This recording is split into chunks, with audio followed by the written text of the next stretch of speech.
اعوذ باللہ من الشیطان الرجیم بسم اللہ الرحمن الرحیم سورۃ النساء آیت نمبر 114 لا خیرہ نہیں کوئی بلائی فی کثیر میں اکثر من سے نجواہم ان کی سرگوشیوں الا بجز من امرا ان لوگوں کے جو حکم دے بصدقۃ صدقہ دینے کا او یا معروف نیک کام کا او اصلاح یا صلح کرانے کا بین الناس لوگوں میں میں یفعل اور جو کرے ذالک یہ ابتغاء حاصل کرنے کے لیے مرضات اللہ اللہ تعالیٰ کی رضامندیاں فسوف نؤتیہ تو ہم عطا کریں گے اسے اجرن اجر عظیمن عظیم بہت زیادہ ان کے اکثر مشوروں میں کچھ بلائی نہیں مگر جو حکم دے خیرات اچھی بات یا لوگوں میں صلح کرنے کا اور جو اللہ کی رضا چاہیے اس کو ایسا اللہ کی رضائی چاہیے کو ایسا کرے تو اسے انقریب ہم برا ثواب دیں گے۔ تو یہ جو اوپر بتایا گیا ہے کہ جن لوگوں میں اکثر جو ان کا مشورہ ہوتا ہے اس میں کوئی بھلائی نہیں ہے، تو یہ کن لوگوں کی بات کی ہے؟ یہ سب لوگوں کے حق میں عام ہے، یعنی عام جتنے بھی لوگ ہیں ان سب کے لیے یہ آیت ہے کہ عام جو بات کوئی مشورہ دیتا ہے تو اس میں کوئی بھلائی نہیں ہوتی، لیکن اگر کوئی اچھی بات کا حکم دیتا ہے اور لوگوں میں صلح کرانے کا حکم دیتا ہے تو پھر اللہ تعالیٰ اس کو اجر و ثواب عطا فرمائے گی۔ اب یہ انہوں نے کیا فرمایا کہ یہ سب لوگوں کے حق میں عام ہے، یعنی یہ جو آیت ہے یہ سب لوگوں کے لیے، کسی خاص گروہ کے لیے نہیں ہے، کفار کے لیے نہیں ہے یا یہودیوں کے لیے نہیں ہے یا کسی ایک قوم کے لیے خاص نہیں ہے۔ خاص اور عام کا یہ مطلب ہوتا ہے جو عربی لینگویج ہوتی ہے اس میں کہ خاص وہ جو کسی خاص قبیلے کے لیے کسی ایک کے لیے مخصوص کر دی جاتی ہے کہ یہ آیت فلاں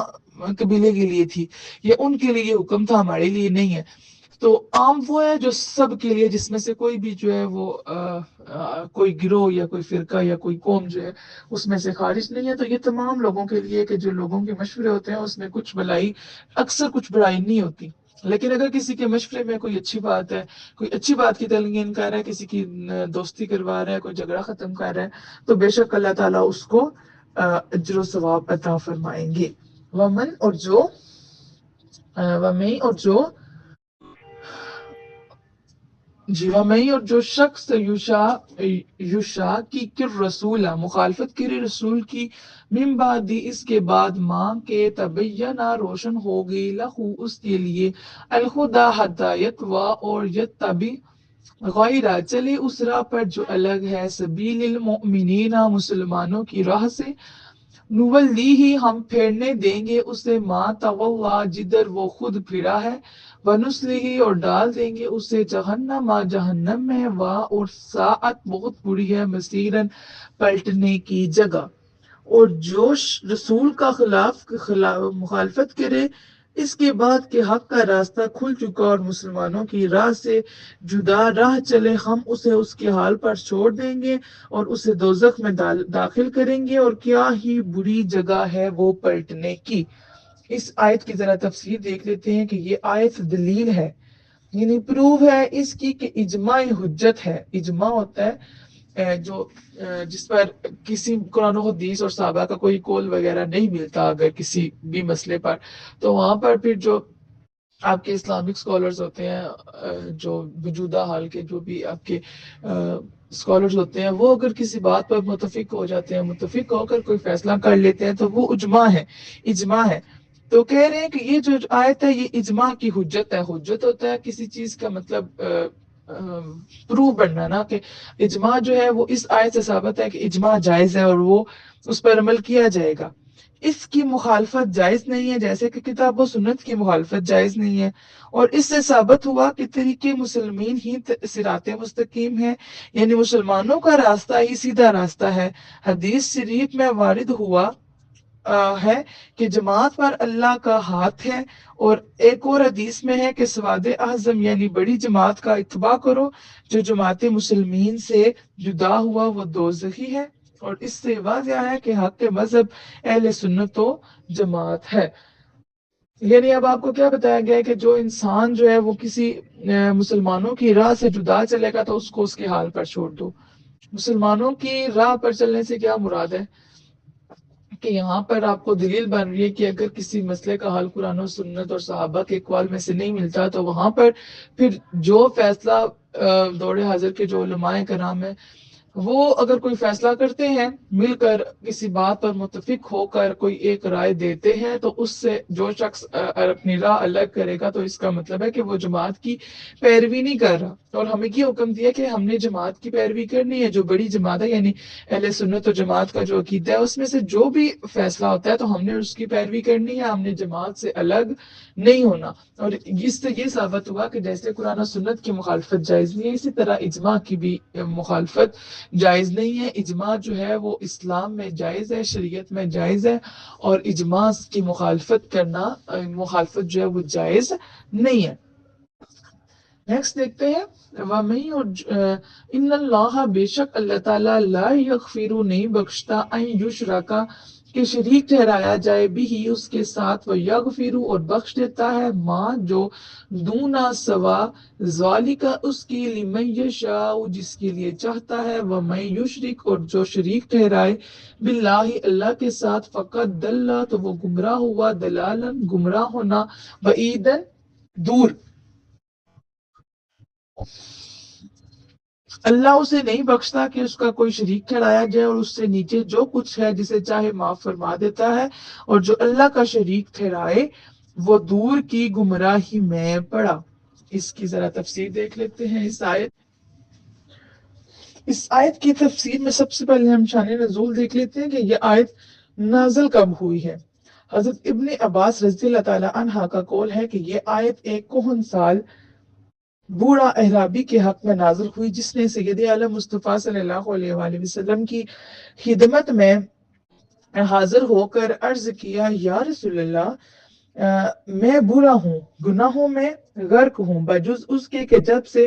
میں نے اللہ کو پہچانا اور اس پر ایمان لایا اس وقت سے کبھی میں نے اس کے ساتھ شرک نہ کیا اور اس کے سوا کسی اور کو ولی نہ بنایا، اور جرات کے ساتھ گناہوں میں مبتلا نہ ہوا، اور ایک پل بھی میں نے یہ گمان نہ کیا کہ اللہ سے بھاگ سکتا ہوں، شرمندہ ہوں، تائب ہوں، مغفرت چاہتا ہوں، اللہ کے ہاں میرا کیا حال ہوگا۔ اس پر یہ آیت نازل ہوئی۔ یہ آیت نص سری ہے، یعنی نص سری یعنی واضح حکم ہے اس پر کہ شرک بخشا نہ جائے گا اگر مشرک اپنے شرک پر مرے، کوئی کہ یہ ثابت ہو چکا ہے کہ مشرک جو اپنے شرک سے توبہ کرے اور ایمان لائے تو اس کے ساتھ توبہ و ایمان کا مقبول ہے۔ یعنی یہ آیت جو ہے یہ واضح حکم ہے اس پر کہ جو انسان شرک کرے گا، جو مشرک ہے اور وہ مشرک کی حالت میں مرا تو اس کے جو مشرک ہے اس کے علاوہ اللہ تعالیٰ جس کو چاہے گا معاف فرمائے گا۔ یدعونا نہیں عبادت کرتے من دونی ہی اللہ کے سوا الا مگر اناسن مگر دیویوں کی، و ان اور نہیں یدعونا عبادت کرتے الا مگر شیطانن شیطان مریدن سرکش کی۔ یہ شرک والے اللہ کے سوا نہیں پوچھتے مگر کچھ عورتوں کو، اور نہیں پوچھتے مگر سرکش شیطان کو۔ حاشیہ نمبر 306 اور 307 بن رہے ہیں تو اس کی تفسیر دیکھ لیتے ہیں کہ یعنی مونس بتوں کو جیسے لات، عزا، منات وغیرہ یہ سب مونس ہیں، اور عرب کے ہر قبیلے کا بت تھا جس کی وہ عبادت کرتے تھے اور اس کو اس کے قبیلے کی انسا یعنی عورت کہتے تھے۔ حضرت عائشہ کی قرات میں اللہ اوثانن اور عبادت ابن عباس کی قرات میں اللہ انسن آیا ہے۔ اس سے بھی ثابت ہوا کہ اناس سے مراد بت ہیں۔ ایک قول یہ بھی ہے کہ مشرکین عرب اپنے باطل معبودوں کو خدا کی بیٹیاں کہتے تھے، اور ایک قول یہ ہے کہ مشرکین بتوں کو زیور وغیرہ پہنا کر عورتوں کی طرح سجاتے تھے، کیونکہ اسی کے اغوا سے بت پرستی کرتے تھے۔ یعنی اوپر جو بتایا گیا کہ یہ کچھ عورتوں کی پوجا کرتے ہیں اور سرکش شیطان کی، تو عورتوں سے کیا مراد ہے؟ ایک تو یہ مراد ہے کہ جو کافر تھے وہ کچھ اپنے بتوں کو خدا کی بیٹیاں کہتے تھے، تو یعنی وہ عورتوں کو پوجتے تھے، اور یہ بھی مراد ہے کہ جو جن بتوں کی وہ پوجا کرتے تھے ان کو زیور پہناتے تھے، تو اس سے یہ مراد ہے کہ وہ جن کی پوجا کرتے ہیں تو وہ عورتوں کی پوجا کرتے ہیں، یعنی انہوں نے عورت ان کو بنایا ہوا تھا کہ ہم جن کی وہ پوجا کرتے تھے۔ مطلب یہ ہے کہ یہاں پر یہ لکھا گیا نا کہ وہ عورتوں کو پوچھتے ہیں، تو عورتوں کو پوچھنے کا معنی آپ کو سمجھ آنا چاہیے کہ ایک تو وہ خدا کی بیٹیاں کہتے تھے اپنے بتوں کو، اور دوسرا ان کو زیور پہناتے تھے، تو اس لیے یہاں پر یہ معنی مراد لیا گیا کہ وہ عورتوں کو پوچھتے تھے۔ لعنا لعنا اللہ، لعنت کی ہے اس پر اللہ نے، وقال، اور اس نے کہا تھا، لا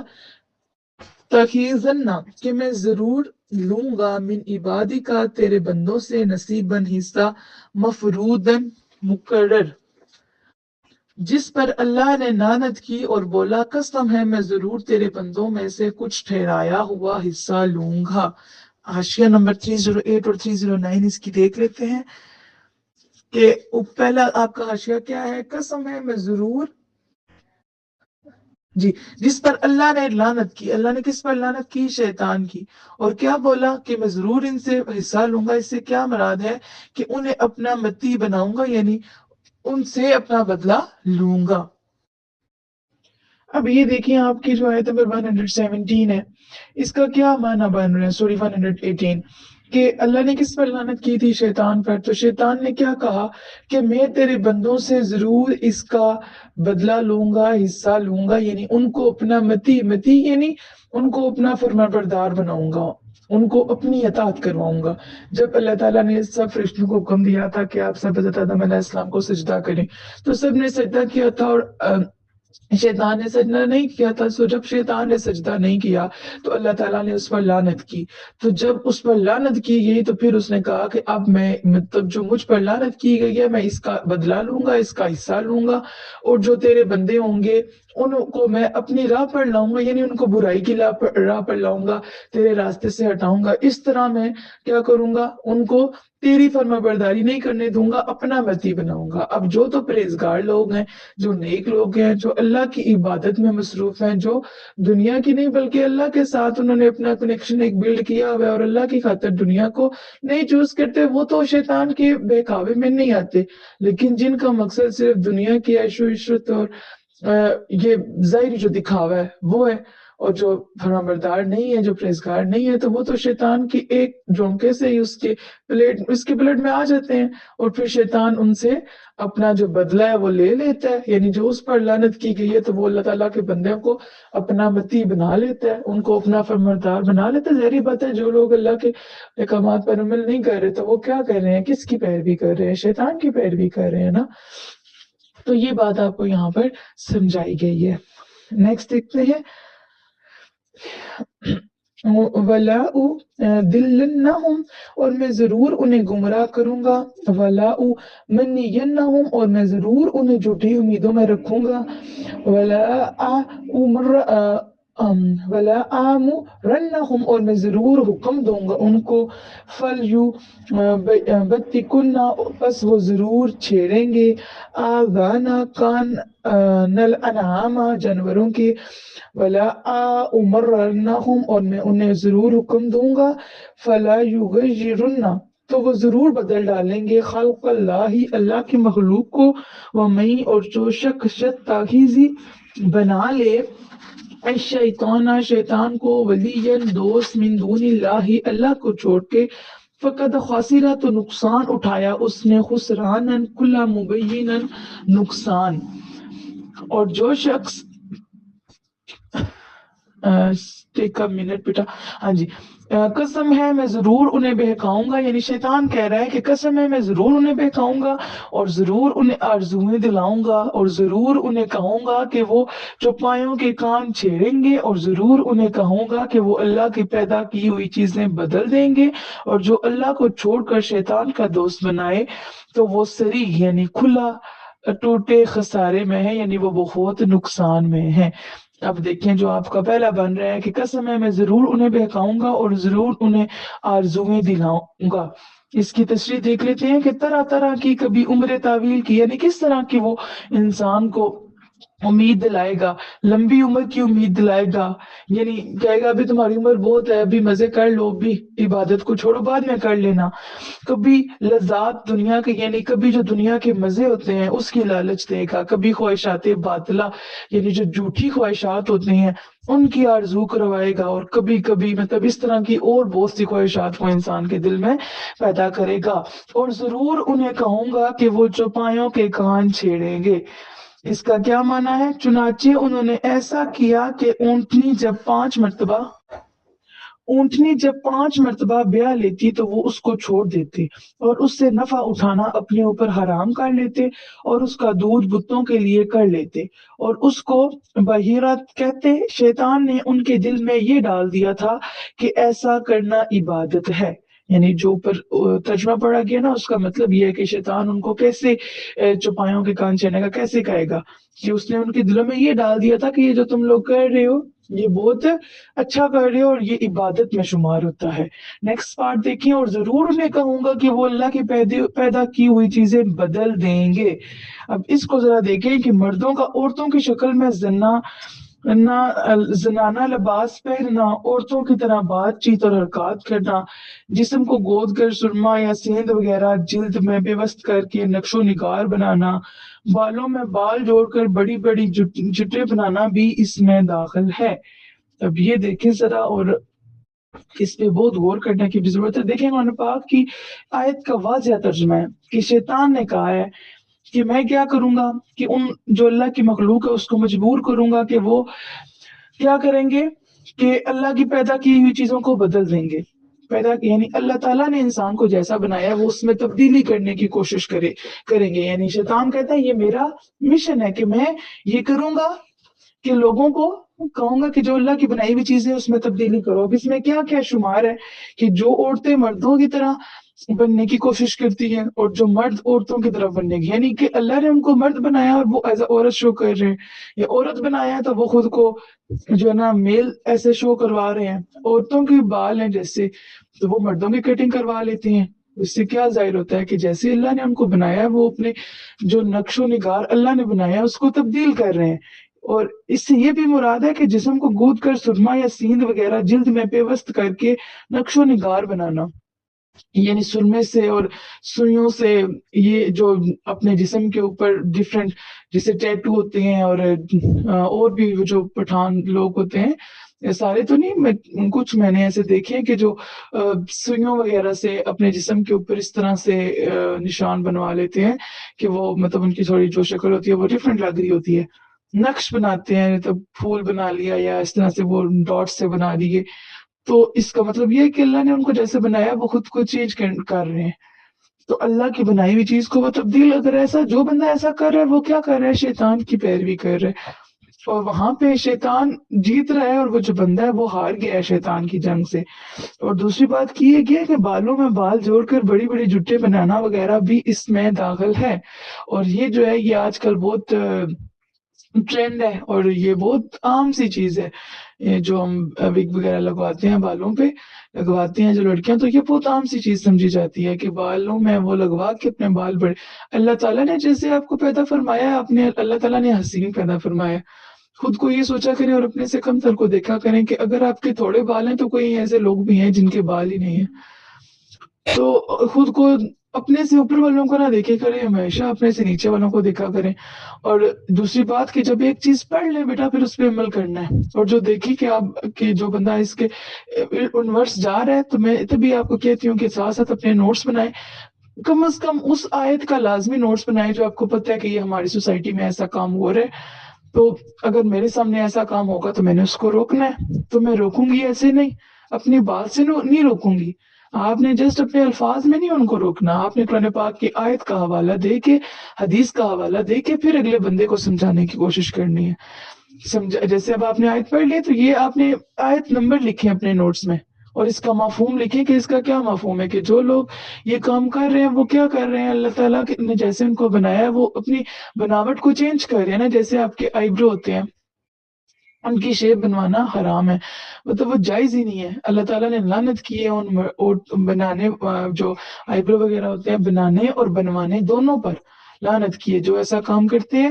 اور جو کرواتے ہیں، دونوں پر لعنت ہے کہ اللہ تعالیٰ نے ایک چیز آپ کو بنا دی اور آپ اس کو مزید حسین بنانا چاہتے ہیں۔ تو یہ دیکھا کریں کہ کیا اللہ تعالیٰ نے فرمایا، جو احکامات اللہ نے دیے اس پر عمل کرنے کی کوشش کرے، باقی زندگی تو گزر ہی جاتی ہے۔ کہا جاتا ہے شادی پہ نہیں، شادی پہ تو اب آئی برو بنانے ہی پڑیں گے، ظاہری بات ہے، اب برائڈل ہے اس نے تو بنانا ہی ہے۔ مجھے بھی بہت سے لوگوں نے کہا تھا، ایون جو